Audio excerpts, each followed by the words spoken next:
In this video, we shall be discussing about the operators that we use in quantum mechanics.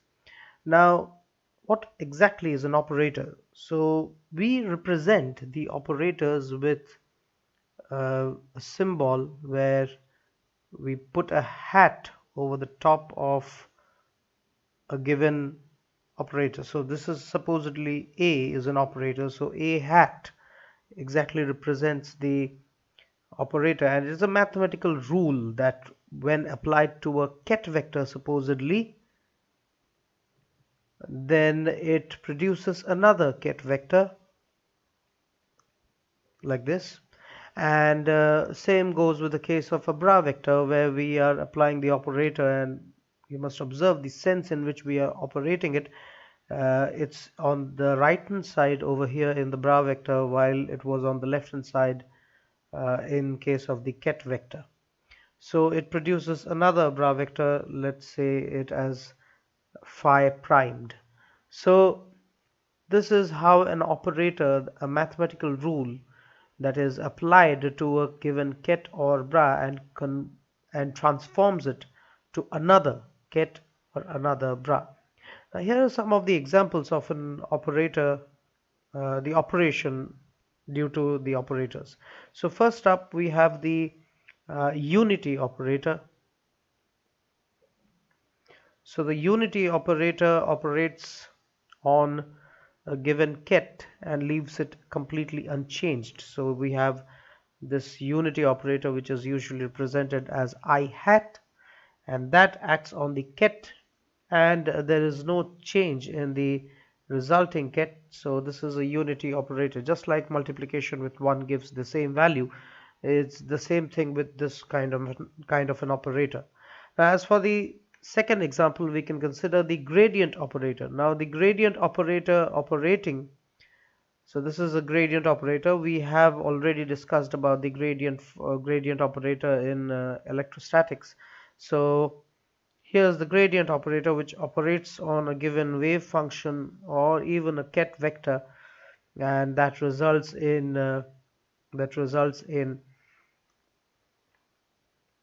the gradient operation, which includes the partial derivative with respect to x, and then followed by partial derivative with respect to y, and then partial derivative with respect to z, all summed up to give the final value. Then again we have another case of an operator which is the um, case of the linear momentum operator, where linear momentum operator operates on a given wave function. We can use it in case of wave functions, and this is minus I h cross or h barred, whatever you can say, and then followed by the gradient of psi r. And then the Laplacian operator is del squared psi r, and that will be equal to the del squared term. Means we are doing the double derivative with respect to the we are operating the del operator there at the top twice. So that means the partial derivative will be of the second order. So this is del x squared. Now this, because it is being operated twice, so the vector term will be we'll have the scalar product of the vectors, and therefore we'll be having the result as a scalar quantity, and so the partial derivative terms won't be having any direction associated with them. So we'll just be having the second order partial derivative of the given wave function with respect to the given coordinates individually considered and then added. So, and then we also have the parity operator. Now the parity operator is the kind of operator where we will represent it in some other symbol apart from the p that we have used for momentum. And so the parity operator, when operated on a given wave function, that results in changing its the sign of its coordinate. That is, if it is positive, now it will be having a negative coordinate as a function uh, on the application of the parity operator. Now, the product of the operators is generally not commutative. So if we are having two operators A and B, uh, then it is not equal to BA. So this is generally not commutative. The product of operators, however, can be associative. Well, in case of associative, as we know that if we are having A, B, C as the three operators over here, then we also have A of B, C to be equal to AB, and this is C. So this is some of the properties that we lay down for the operators. And if we are to take the power terms into consideration, then we can also have that if we have two operators which are of the form A, so this is one case, this is another, and this is another that we are talking about. So A supposedly has n as its power term, and another similar A vector has m as its power term, then we simply have it as the A operator to the power n plus m. So this is also another property of the operators. Now, when the product of the AB operates on a ket vector, then it is important to notice the order of application. The B operator acts first on the given ket vector, and then followed by the A acting on the new B ket vector, B ket operator. So B ket vector, that is, sorry. So A B is acting on the ket psi, and so in this case what we get is, first of all, a B is to be considered, which is closer to the given ket vector. Then we'll be acting the A operator on the new ket, which has been transformed due to the B, and then we'll be, suppose B is transforming it, suppose B is I'll be giving that later, but let's have it this way. So this is A psi primed, where psi primed is obviously because of B vector operating on psi. So this is psi primed, and that is because of B operator acting on the psi vector, psi ket. So this is one case. Similarly, we can have many number of such operators acting on a given ket, and the closest one is to be considered first. Then we'll be moving further left to the last operator in those number of operators. Probably if we are considering four operators A, B, C, D, then D will act first, followed by C, followed by B, and followed by A. Every time they will be acting on a new operator which has been transformed due to the previous one. Now, in case we have an operator to be sandwiched between between a ket and a bra vector, then that will result in a complex number.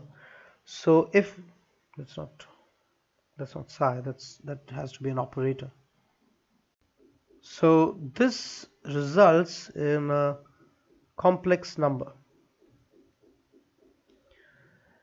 and the quantity psi a phi a psi, it can also be purely real or purely imaginary. In evaluating this, it does not matter that whether we are acting whether the A is applied to the ket first followed by the bra, or we have the A to be applied to the bra vector first or then followed by the bracket entirely.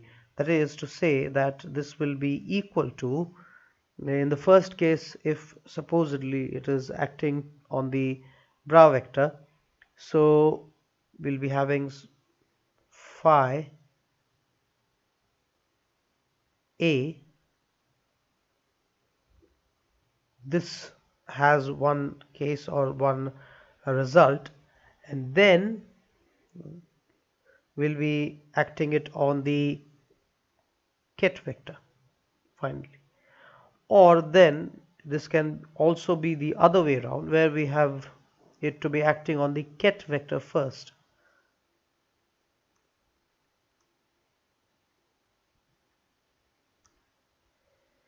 So this is the case with the operator staying between both the bra vector and the ket vector. Now let's discuss about linear operators. Now here we have the operator A, and it is said to be linear if it obeys the distributive law, as we can see over there, that A is operating separately on the two ket vectors, the combination of two ket vectors with constants multiplied to them, and this operator is linear, that is the A operator, if for any reason we have psi1 and psi2 as the ket vectors and the complex numbers a1 a2. So they can be, the distributive law can be applied in that, uh, and it can commute with the constants. Now similarly, if we wish to write it for the bra vectors, we can give it like this, just the other way around, which is exactly like this. Now supposedly we wish to obtain the expectation value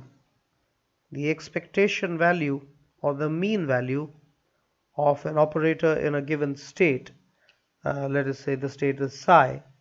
So the expectation value of a operator in a state psi can be given as follows. That is, we have the expectation value of a to be represented like this, just like in the ordinary form that we used to write.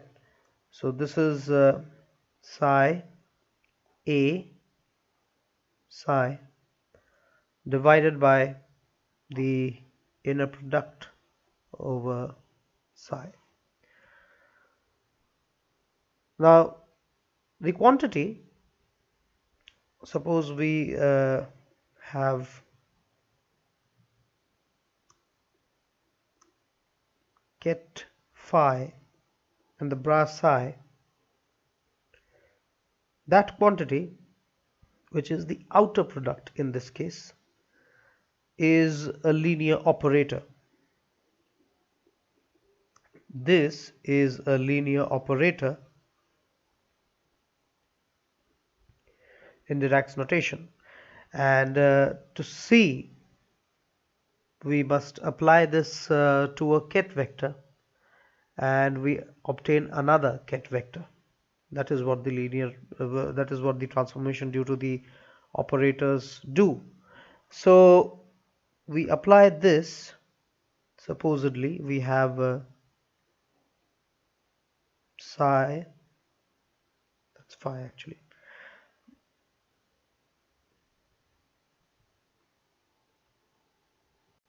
So that when applied to the psi primed ket vector, that results in a complex number psi primed acting on the ket phi.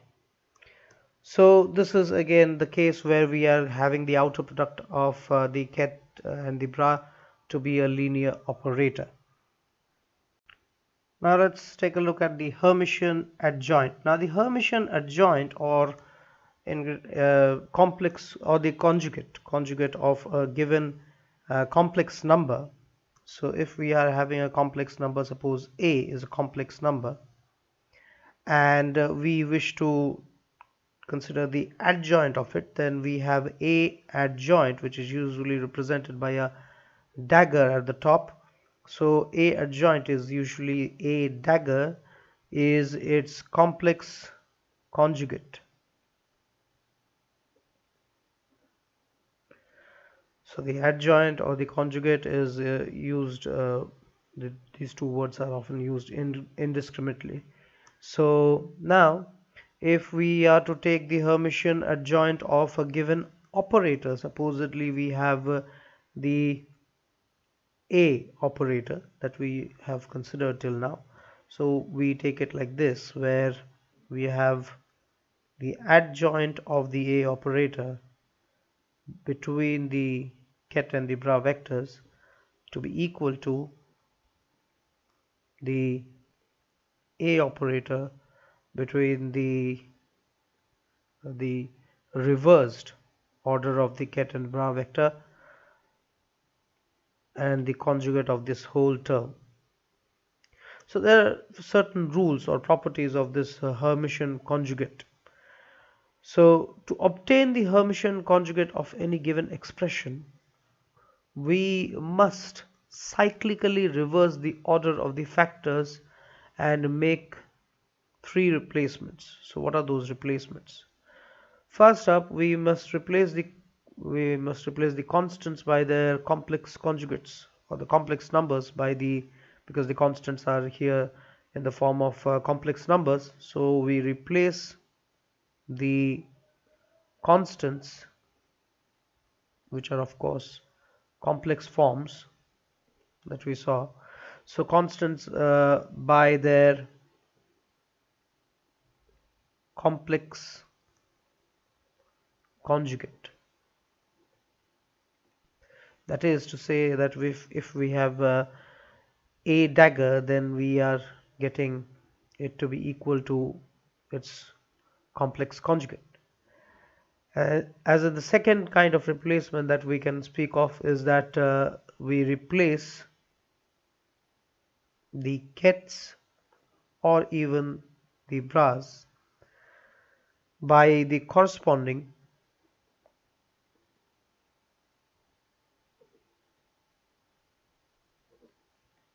and you've guessed it right, by the corresponding bras or even kets for those bras. That is to speak that we have psi ket dagger to be equal to the bra psi vector. Similarly, the bra psi dagger is going to give me the ket psi vector. Then we replace the operators by the adjoints. So this was for the constants, this was for the vectors, the kets and the bras, and now we consider for the case of operators, replace the operators by their adjoint.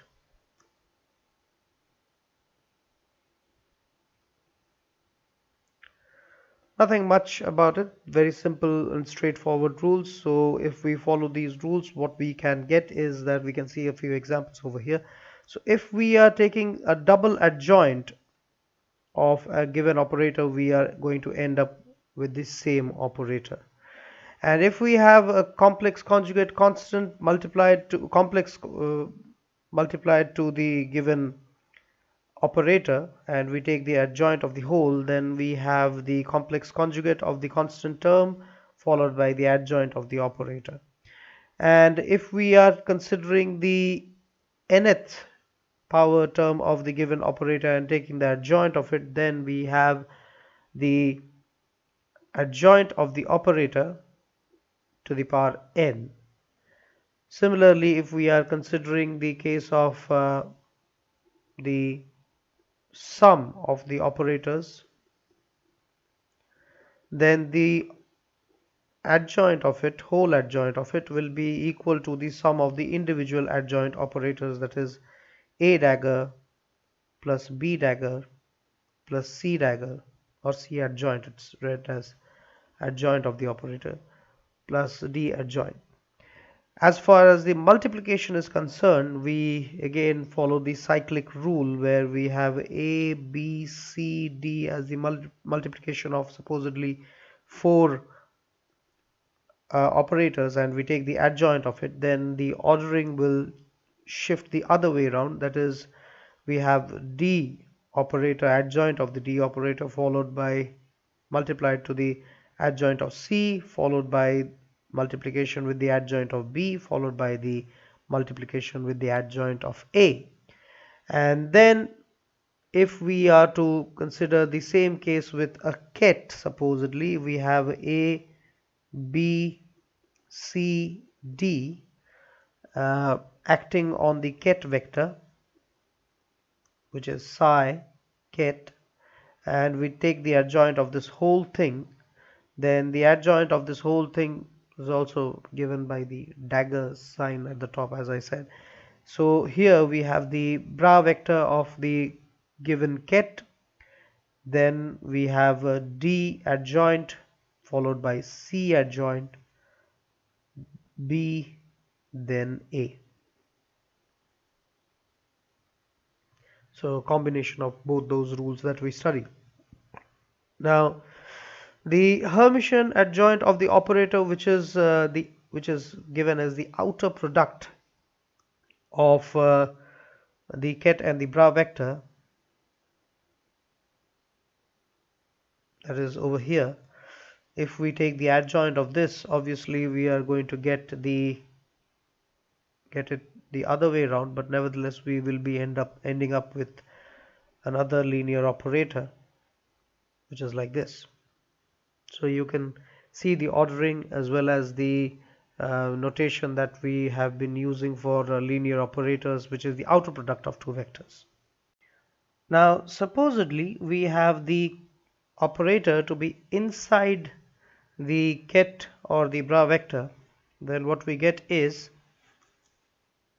where suppose we have this form where we have the constant multiplied to the operator multiplied to the state vector over here psi ket, then we simply can bring the constant out, the operator out, and we have no problems with that.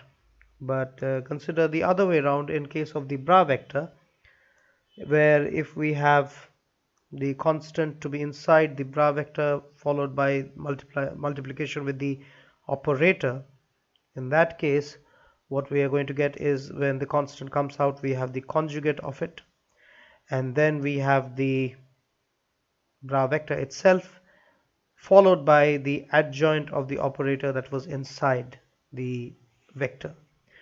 And also, following this property, we can give another case where supposedly we are considering A, which is the constant, and the operator and the vector, and supposedly this is the bra vector.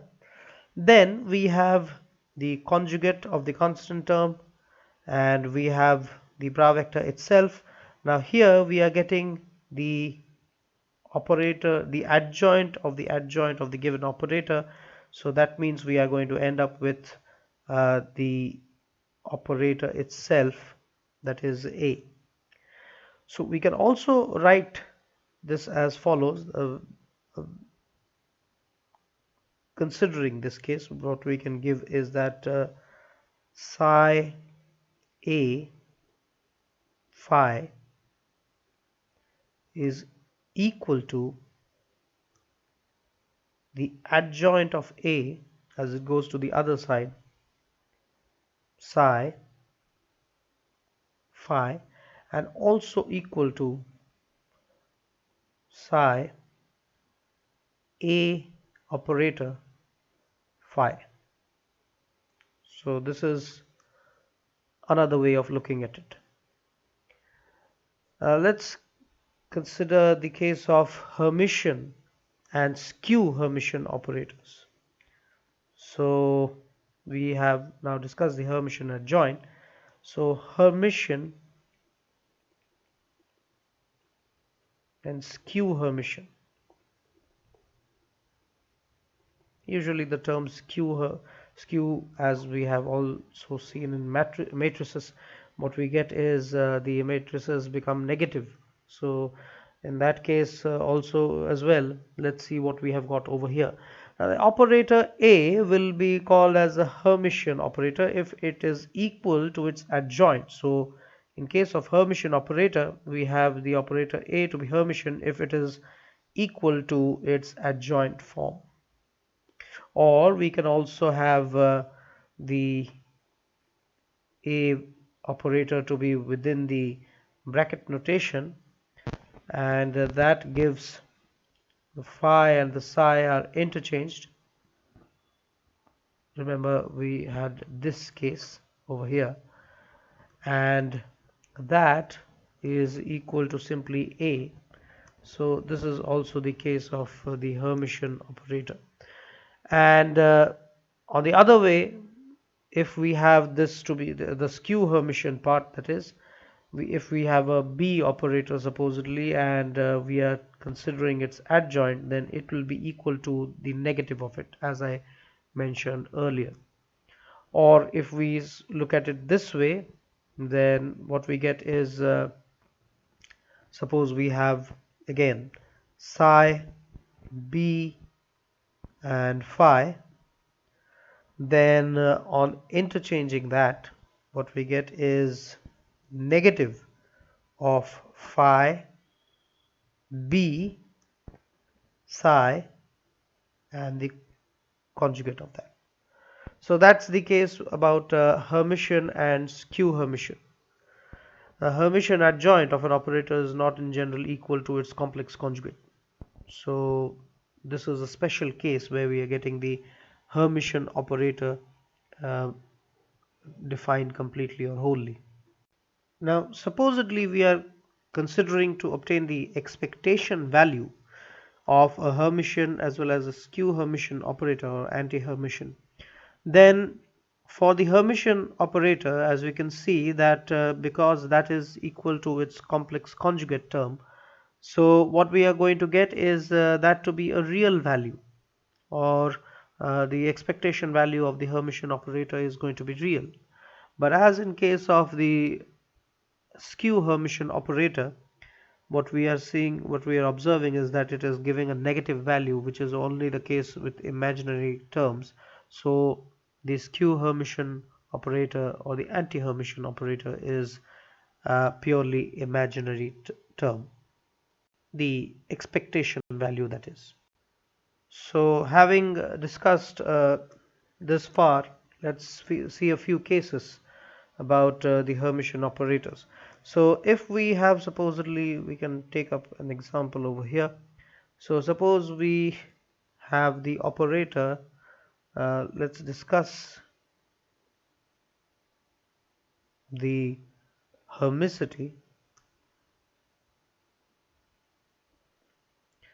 of the operators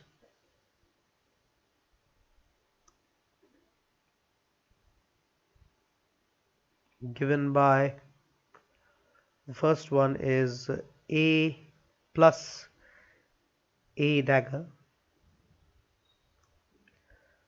then followed by the next one being I times of A plus A dagger, and lastly we have I times of A minus A dagger, or the adjoint of it. As far as the hermicity is concerned, because we are looking for Hermitian operators over here, that means the adjoint of that will give us the same thing.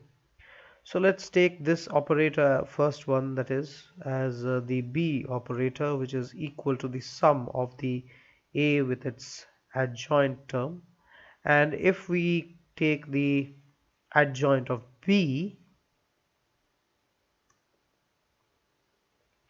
then we have the adjoint of this whole term, and that won't be a problem because we have the adjoint of A followed by the adjoint of the adjoint of A. Then it's going to give us A plus A, which is the same thing as B, and therefore the adjoint of B being equal to B, this is Hermitian. Now let's see for the second case. So it's Hermitian. So I'll just put a tick over there for Hermicity. And then if we take B to be equal to I times of A plus A, now it would tell us that it would appear that it may be non-Hermitian or anti-Hermitian. Let's see for ourselves if it is. So if we have B, then the adjoint of B, let's write it up in the next line. So the adjoint of B is going to give me I A plus A adjoint, the adjoint of that. So we have I star and the adjoint of this term. So that is going to be equal to,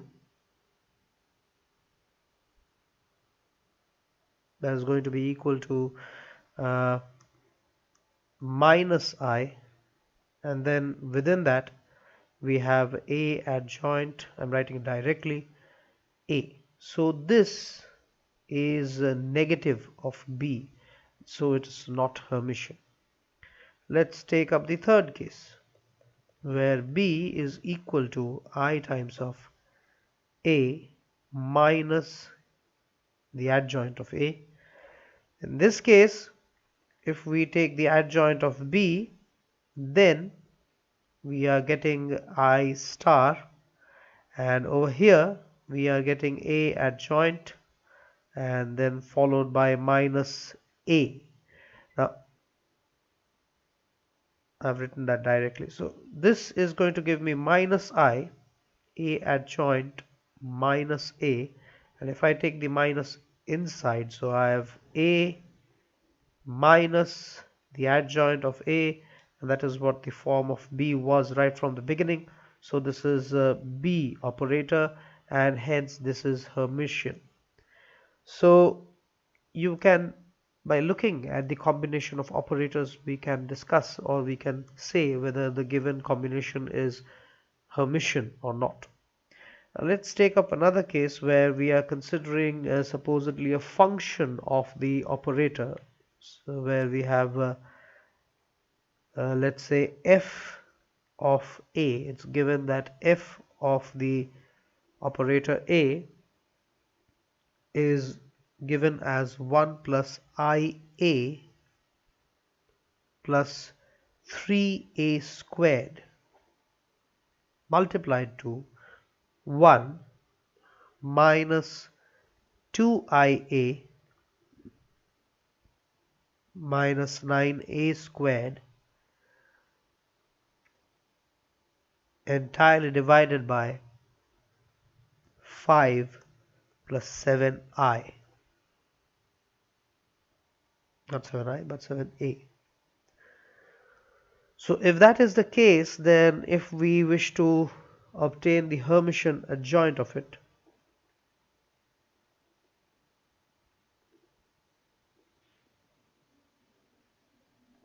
then as far as the Hermitian adjoint of the operator function is concerned, is given by f dagger A, which is nothing but f star, which is the conjugate, A adjoint.